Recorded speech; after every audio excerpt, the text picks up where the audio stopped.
Hey, thank you, Jackie, and good morning, everybody, and thank you so much for joining us today. My name's Michael, and I'm the CEO, and I hope you're all healthy and well and enjoying some of the sunshine that's out there. Today's really going to be a great webinar, and it's about your life and your legacy, and this is such an important topic for all of us. And I have the great pleasure of introducing our special guest, and that's Gloria Vidovich.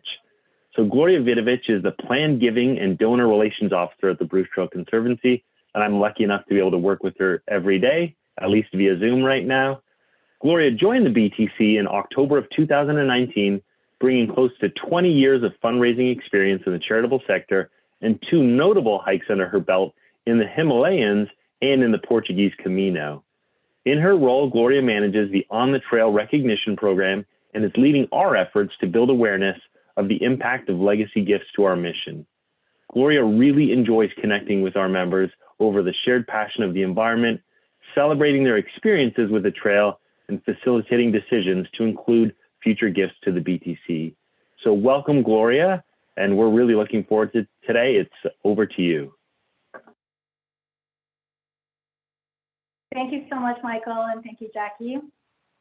And thank you for everyone who's joined us on this webinar this morning. It's a beautiful day, so I appreciate you've carved out some time for us. I'm super excited to delve deeply today into a topic that I've been thinking a lot about lately. And so this morning we'll take a little bit of time to reflect on the topic of legacy, take a look at the idea of what it means to live your legacy and how you can capture that in a legacy letter, and leave you with some tips on how to embark on this project after this call. So let's just dive right into to legacy and what it means. Not sure why, but my screen isn't moving forward.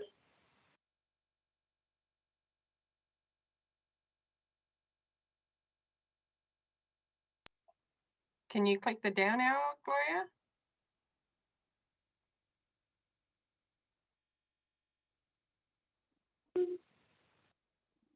Is it frozen? Maybe if you stop sharing, you can share. Okay, let's try again. Sorry, folks. Try this again.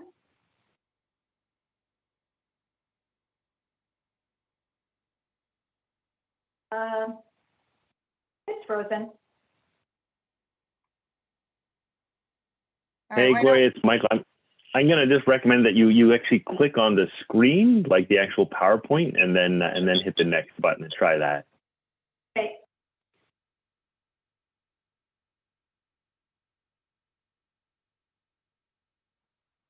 There we Wonderful. go. Thank you. Okay. Okay. So, what is legacy? Most often, when we think of legacy, we think of it in the context of an inheritance.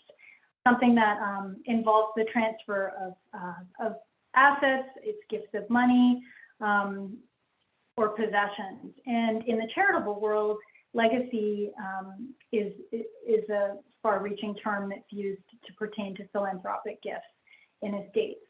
However, legacy is so much more than that. In a study in 2005, Alliance Life Insurance identified 4 pillars of legacy through discussions that they had with their participants. And they were identified as values and life lessons, personal possessions of emotional value, wishes and directions to be fulfilled, and financial assets and real estate. So I think what's interesting about this list is 3 of those 4 bullets, really you can't put a dollar value against them. You could on the second bullet, but I think the fact that they clarified of emotional value, it's just maybe something that's been passed on in the family that people covet dearly. I know in our house, it's the potato masher that my mom got as a wedding gift. No current potato mashers stand a chance against this one.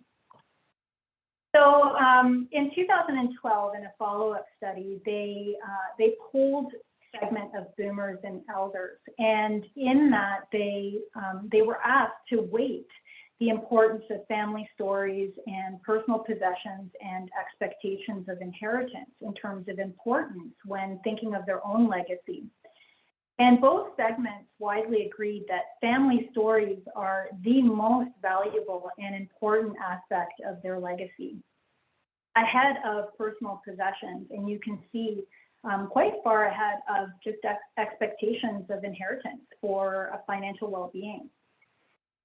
So a legacy is actually much more than the transfer or the inheritance of tangible assets. The legacy is also about the actions that we take in our life and the core values that we live by and how people will remember us. They're about the stories and the learnings that we can share about, you know, what's been of value to us and what we'd like to leave behind.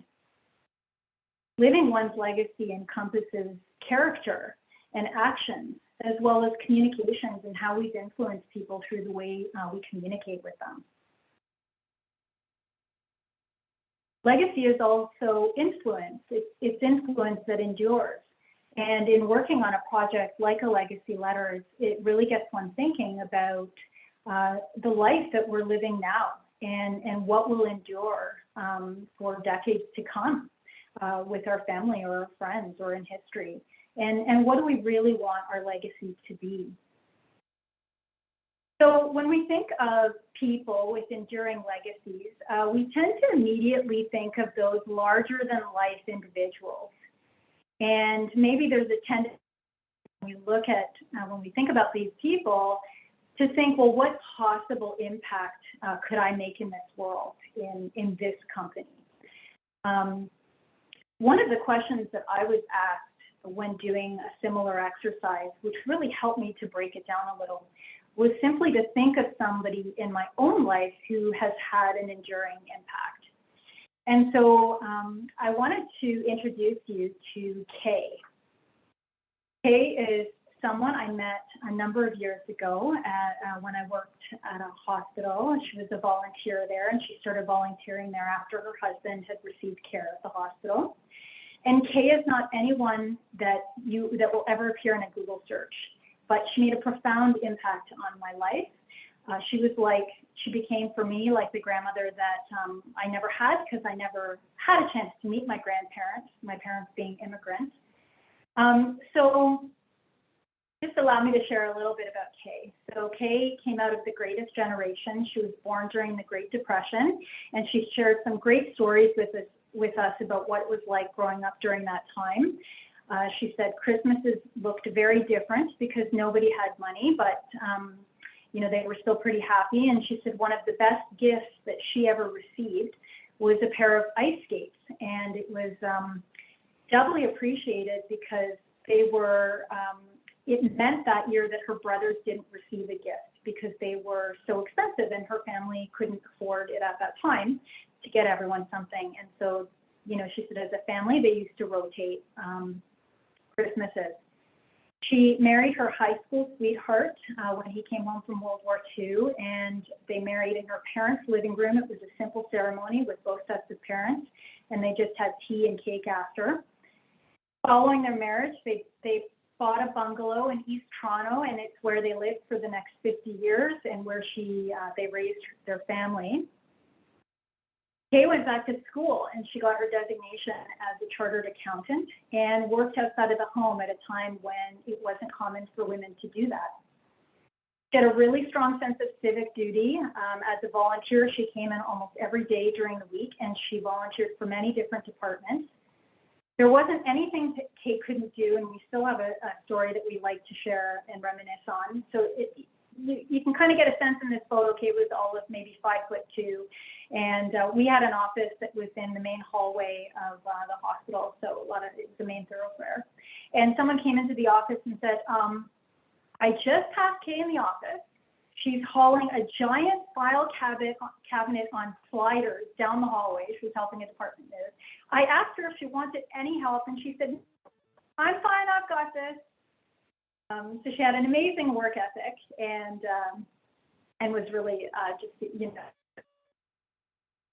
but also one of the kindest and most gracious people I've ever met. Never heard her say a bad word about anyone. She truly had a heart of joy. And among all of these things, she taught not just me, but also to live an authentic life and just to embrace every day and all people. She still, a lot of the qualities that she embodied are qualities that have influenced me and that I have taken on in my own life. So what is a legacy letter? And what might it look like? Legacy letters, I'll just start, there is a little bit of a history behind these. The first, they are also known as ethical wills, and the first recorded one dates back to 1500 BC in the Old Testament in the Bible.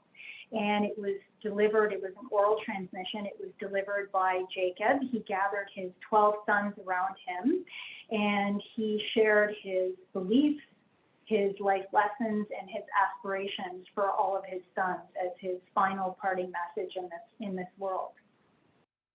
100 years later, this same message was then recorded in the Hebrew Bible, and it's been a tradition that has that's really been alive in the Jewish religion and culture. The earliest example of a written one dates back to the year 1050. And over time now, the tradition has evolved, and it from one that was usually delivered by an aging father to his children or an elder teacher to his pupils, to one that now anyone can create and deliver to or share to with whomever you choose as the recipient.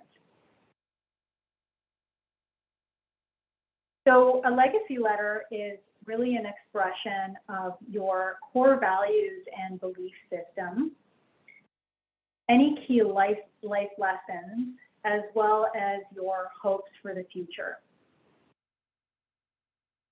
And so what might prompt someone to write a legacy letter?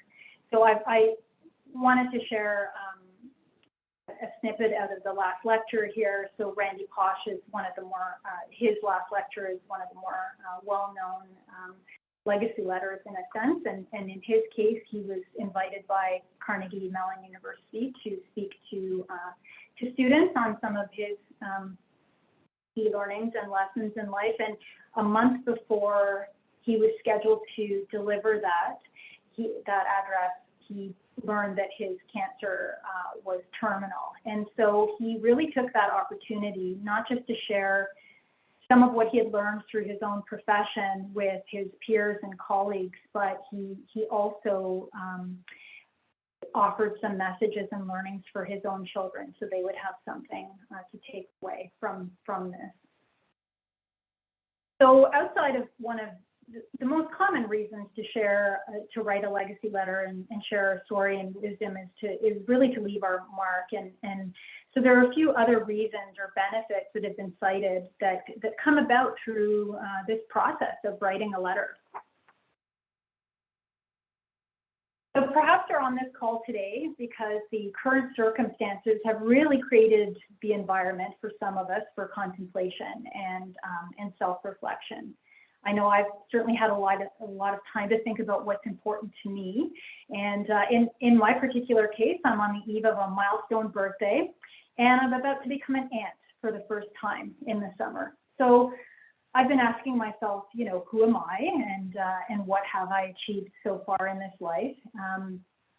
What do I have left to do, and do I have time to do it? And what might I want to share with my niece and nephew that my younger self would have really appreciated hearing 20, 30 years ago?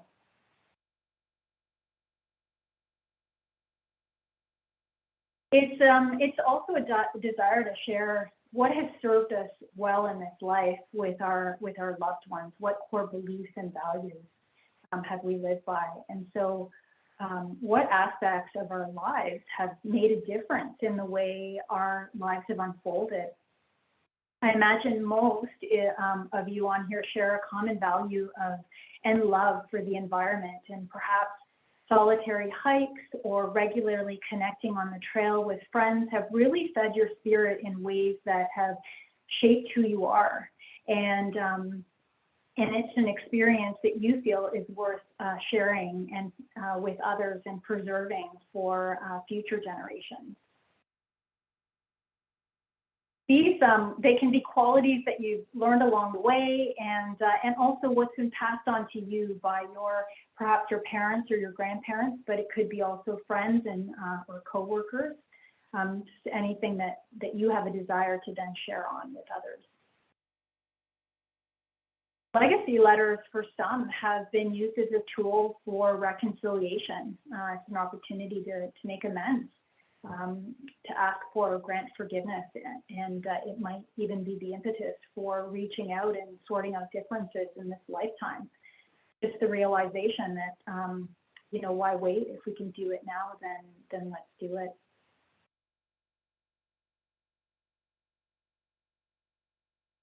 So we, as an organization, have this wonderful legacy that was started by our 4 founders.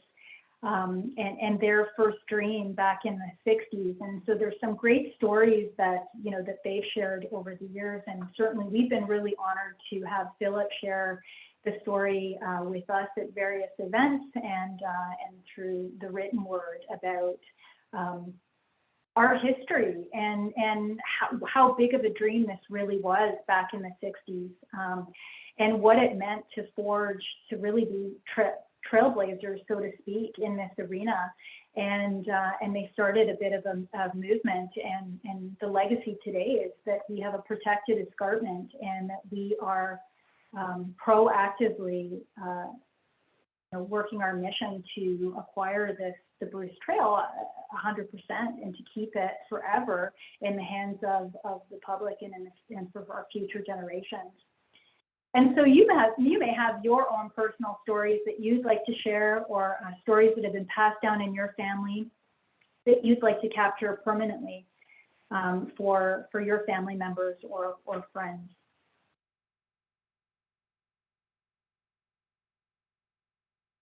Legacy letters give us pause for thought on what we maybe haven't accomplished yet and what we might like to do. And it's never too late to add to our bucket list. In the process of a life review, maybe there are some new goals that you'd like to establish moving forward.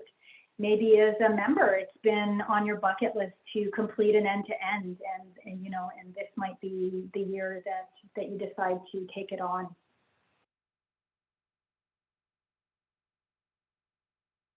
And finally, legacy letters are a wonderful, they can be used as a wonderful supplement to a legal will.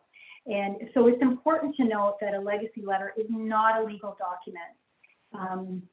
And in the process of producing a legacy letter, sometimes it's natural for our thoughts to also lead to, what do we want to leave behind in this world? And so for those of us who have gone through the process of creating a will, it's quite dry in nature, it's very technical, and it really doesn't offer a lot of room for expressing your why or your aspirations for some of the decisions that you've made.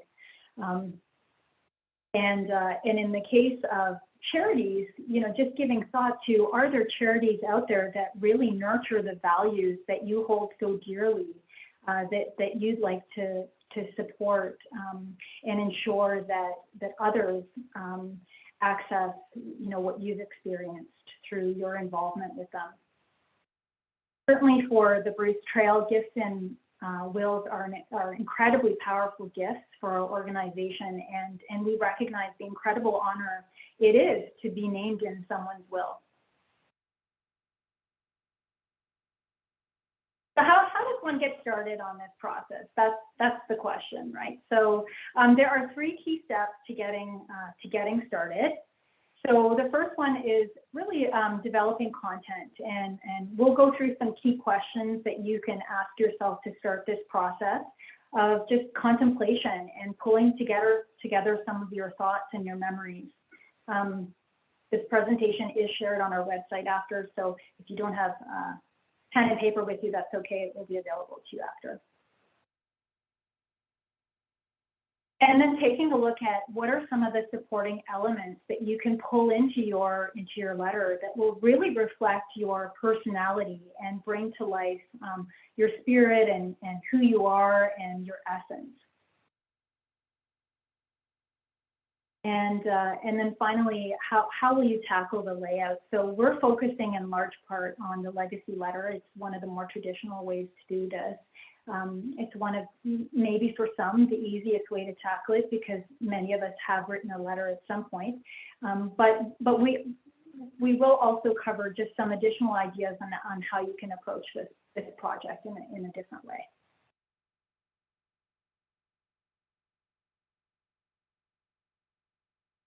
So one of the first ways that that's a good way to kick this process off and just getting the mind percolating on what it is that you'd like to include is taking a look at some of the core values that have been important in your life and that have really served you well. So there's you can find a lot of these lists online. I find it's always helpful to just start with something that I can look at first, and then it gets my creative juices flowing. But as you're going through this list or these core values, just really asking yourself in the process, is there anything, did you learn anything from someone special in your life, or were they values that you learned along the way through your own life experiences? Have your values changed over time? You know, what has time offered in terms of hindsight and wisdom on the values that have evolved in your life? How have your values influenced the choices that you've made in your life and your lifestyle? And did it impact who you selected as a life partner or the profession that you chose and how you showed up every day? Being a member of the Bruce Trail, is being active important to you, or being a land steward for the environment? It's connecting with others and serving your community, something that you believe strongly in. So these are just some of the questions that you can mull over as you're taking a look, as you're thinking about some of the values that are really important to you.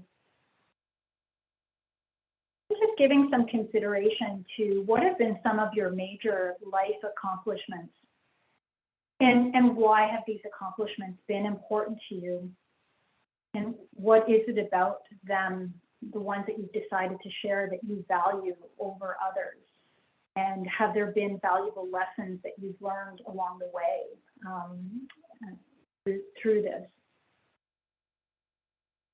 Conversely, you can take a look at what have you dreamed of accomplishing but haven't yet or weren't able to, and have there been any key learning experiences from those experiences? And is there anything that you're still hoping to experience in this world?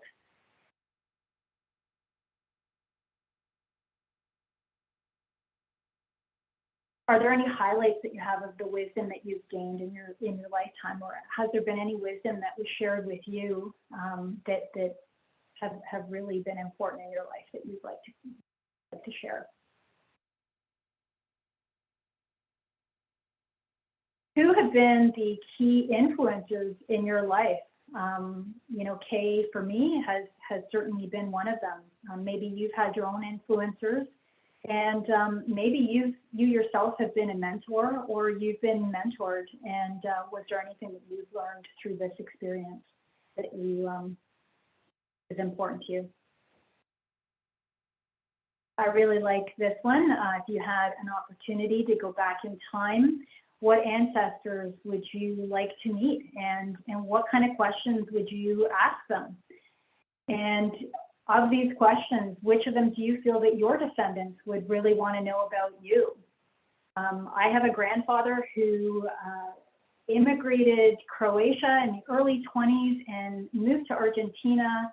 I think he was a minor at that time, but he was there for about 3 to 5 years, and no one really, it's such an adventure for that time period, considering he came out from the hills of Croatia. This was probably one of the biggest adventures of his life, but none of us that story was never passed on. He was a farmer, and people were just, too busy to share. So certainly I would have liked to have known him better.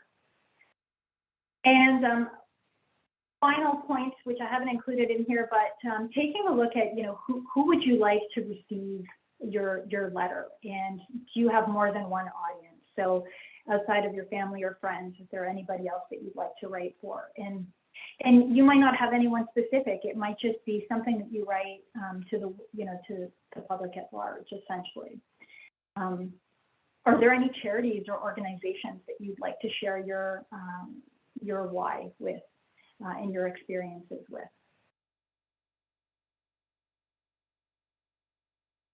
So once you've had an opportunity to reflect on some of these questions, it's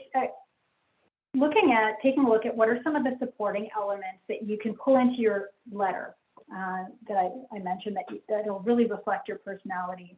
I wanted to share this, this beautiful quote by Shel Silverstein, but this book ignited my love for reading. I remember looking forward to my grade 2 teacher reading aloud from this book to the class, and not only did it ignite my love of learning, but just all things quirky. He's a pretty quirky author, but he also had some great lessons through his poetry. I've gifted this book to others over the years, and I'm certainly looking forward to gifting it to my new niece or nephew in the future.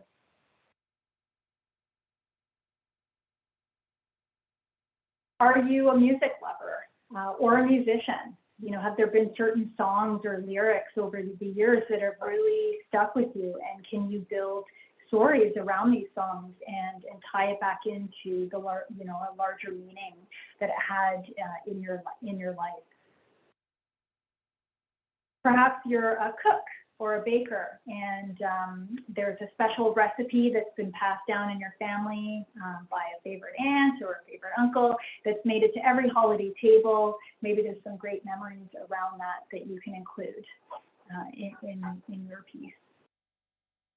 Are you a collector? Have there been any special mementos that you've picked up along the way? I have a shell that I picked up on the Portuguese Camino, and it's something that I will frame, and maybe somebody will want it eventually.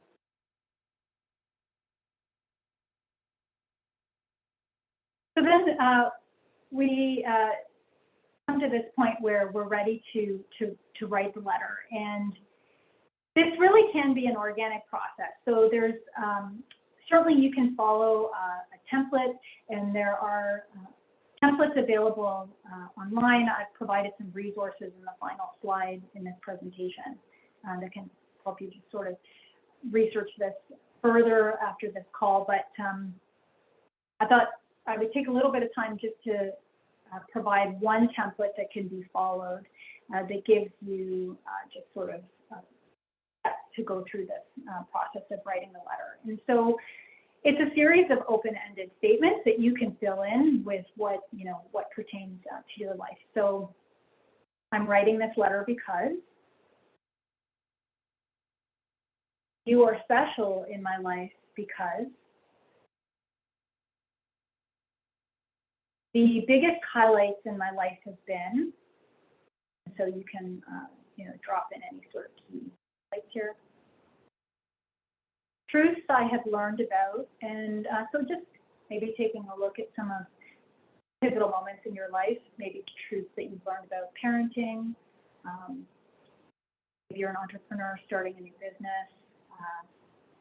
So it can be anything that has important meaning for you. The best gift I've ever received, or the best gift I've given.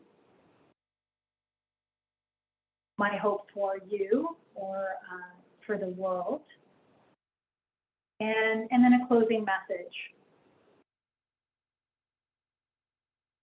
So you may find through this process that actually you've identified some key themes in your life through your life path, and it's the letter is subheading out these themes and touching upon these themes is a great way to approach this letter. You could maybe look at some highlights through the decades of your life and what you took away from each decade. If the thought of writing a letter is super daunting, you can approach this with a series of lists. So it could be the top 5 songs that have meant the most to you in this life and why. Or you could just approach it as a simple "I love you" letter and write to the person in your life about why they're important and the difference in your life to you. So in the case of Randy Posh, he wrote an entire book. He also had a lecture. Letters, typically legacy letters, they can be anywhere between 7 to 10 pages. But you don't have to feel like you have to write a lot. It could be as long as a 1-page letter or even 1 paragraph. So anything that you feel summarizes all the key components. So I mentioned it's evolved over time. So it's been in a letter format for many years, but with technology, it gives us a little bit of room to really build on the layout of this project. And so you can approach it as a scrapbook or a photo album. Certainly it's something that you could produce tangibly. There's some great digital programs that you can use to do this. And you could create a PowerPoint presentation, or you can look at creating a video as well. The one suggestion would be, certainly if you're using any technology, to also create a hard copy through a transcript of sorts. So because technology moves so quickly and things become obsolete, and you'll always have a hard copy that you can share or pass on with people.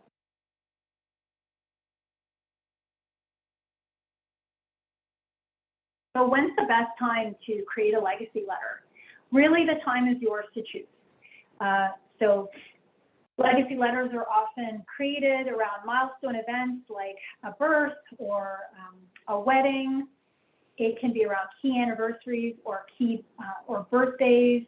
I heard one story of a woman who wrote a letter for every year of her daughter's life up until she was 18, and then she packaged all the letters and gave them to her as a gift. I thought that was really lovely, and it got my mind thinking about maybe what I want to do. Legacy letters, as I mentioned earlier, they're something that you can create alongside the development of your estate plans. And I wanted to take the opportunity to share that if you are in that process of either creating a will for the first time or updating your will, the Bruce Trail Conservancy has partnered this past year on the Willpower campaign, it is a national campaign, and it's been designed to build awareness across Canada about the power of gifts of wills, but also to provide you with really accessible resources when you are researching this topic and taking a look at what might make sense within your own plans in your estate. There's a lot of great tools on there, including articles, but a tool that I love on there is a gift calculator. And so one of the biggest considerations is finding that balance between supporting loved ones and your favorite charities. And this gift calculator allows you to just punch in some preliminary numbers and really give you a sense of what a gift might look like if you did want to support the charities that you love. So that's one resource. We've got a page on our website and resources available on our website. We've got a page on the Willpower site, and certainly you can always call us or myself if you have any questions, and we can go from there. And so to wrap up this presentation, we've come to the end. We've covered some of the key points. I wanted to leave you all with an example of a beautiful example of a legacy letter that captures the qualities that we covered today. So the values, life lessons, and aspirations, and it was written by a mom to her son. My dear son, in this season of autumn, it is time for me to harvest my blessings. As I look out my window and gaze on the tree of hope and the tree of gratitude, I'm reminded of the tree planting ceremony on the 1-year anniversary of my liver transplant. Today is my 14-year post-transplant anniversary, and I rejoice at the second chance at life. I'm very grateful to have such a loving son. Your love and presence was so much a part of my healing journey. As we well know, life is very fragile, and in an instant, happiness and joy can change to sorrow. The sudden death of your dad was a vivid reminder. My wish for you is to seize the moment. Let your radiance shine. Take time for silence and renewal. Create ritual and celebrations in your life. Don't sweat the small steps. I'm certain with your education and work in the environment, you will leave soft footprints on our planet. I'm reminded of the words from a James Taylor song. Shower the people you love with love. Let them know that you care. I love you. I love life. May we be blessed with many more amazing, joyful years together. Blessings, Mom. So thank you. I hope you found that presentation informative and that you have sufficient information to embark on this project on your own. And if you have any questions, certainly I can take them. Thank you so much, Gloria, and what a beautiful reflective way to spend the morning. So thank you so much, and great presentation, but also thanks for sharing your personal stories. I really, I thought it was beautiful, and it was just fantastic, so thank you. So to Gloria's point, we're absolutely happy to take some questions. I've got one, it's not really a question, it's a comment that came in, but I think it can spur a question for us, Gloria. And someone says, Richard says, best time to write 20 years ago, just like planting a tree. And I think that's true, but it's also important that we plant trees today and that circumstances can change and so on and so forth. So maybe can you speak to that a little bit? Like maybe once you write a legacy letter, how often should you revisit it? Yeah, so certainly there's, you can write many legacy letters in your life. It doesn't have to be just the one. And if you're so inspired to write one now, then it's a great opportunity to capture, you know, what's happened up until this point and what you'd like to share. And then it may be a project that you revisit on a regular basis, and maybe review your legacy letter and update it based on some of the learnings. I think what's interesting is in that process of self-reflection, it really is a living document. So it's not only an opportunity to kind of look at the past, as you mentioned, but really taking a look at, well, you know, is there anything that I can still do today? And there is still time. And so it's a dynamic document. It's something that you can continue to update. Okay, that's great. Any other questions from the participants? Otherwise, it sounds like you answered everything so spectacularly that no one has any questions. Oh, here comes one. The question here, Gloria, is many people wish to leave a financial gift in their will, but there's a hurdle in just doing it. How do we encourage others or ourselves to get over the hurdle? You know, how do you just get started? Yeah, that's the question. There's been a lot of discussion around this, and maybe in this process, you know, I can't, we all have our own motivations, and maybe just taking a look at personally what our obstacles might be. But I do strongly encourage just taking a look at what's been written out there and what some of the options are. Certainly on the Willpower site, but there are other resources as well. There are stories that people have shared. We have stories on our website of people who have done these gifts, and it gives a sense of sort of the process, you know, the process behind it, and what was for them the inspiration for actually taking action on it. It can feel very, I think there's a few considerations. It can feel daunting having to pull together everything to do a will per se. There are, depending on where you are in your life, you can do a will online. If you're early on in your life per se, it can actually be a fairly easy process. and if there aren't a lot of considerations. But sitting down with an advisor, having a conversation with us or any other charity also helps just sort of identify maybe what your goal is out of these gifts, and you know, is this something that is the best course of action for you?